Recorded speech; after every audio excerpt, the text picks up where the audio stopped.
Unity, Not Uniformity came about through anti-oppression workshops that I organized for YAYA.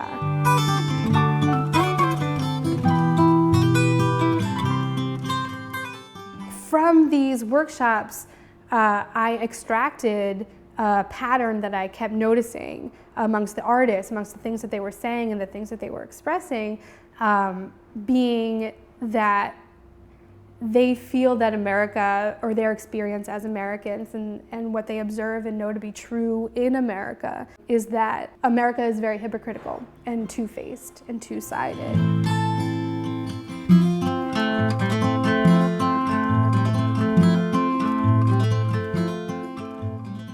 From that, I developed the masks that would represent the two-sidedness of America.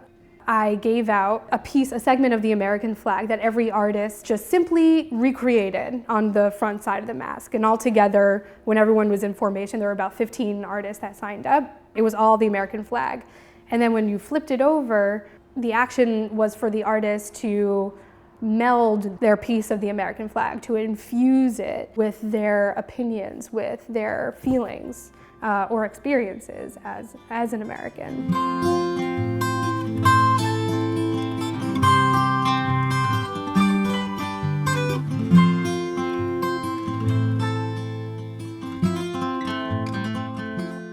I painted hearts. It was in the colors of black and red, and some of the hearts are broken and some of them are whole because it represents that I have a love-hate relationship with America.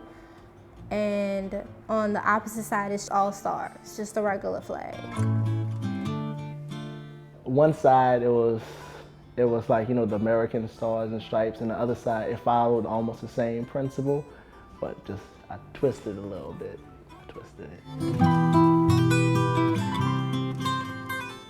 One side it was like the shape of a soldier's helmet, and it showed patriotism, and the other side was a skull. I say that it is for like people who are patriotic, and they show the patriotism by saying that they would die for what they believe in.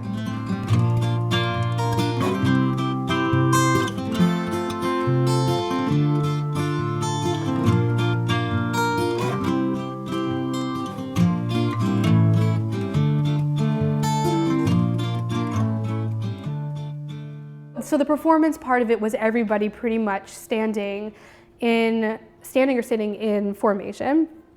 And one person, we went very democratically through the group, and one person would yell up, and everyone would lift their masks. And then that person would yell flip, and all together we would all flip our masks. And then that person would yell down, and we would all lower our masks.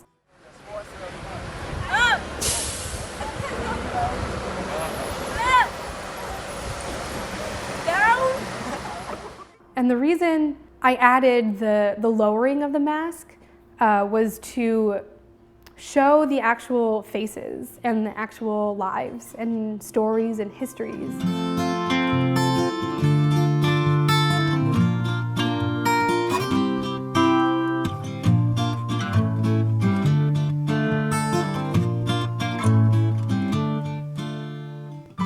The two locations of the performance piece were very intentional. We chose Jackson Square, or it's called the Moonwalk, to represent the projected image of a rebuilt New Orleans and what people cling on to in New Orleans and in the nation as a city rebuilt, a city revived, a city that's moving on.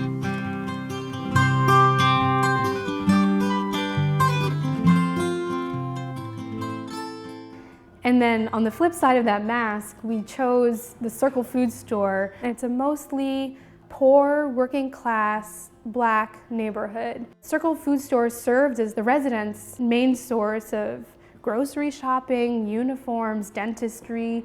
It really was a hub, a social hub, and a practical hub. And since the storm, Circle Food Store hasn't reopened, and that's due to lack of funding. The Circle Food Store kind of served as the other side of that mask to show what are we not showing in the brochures? What are the stories and opinions and lived experiences that we're not showing people and that people don't know about unless we show it to them, and create alternative spaces in which to show it to them and in which to comment on it and to organize around it and to eventually create discourse and action.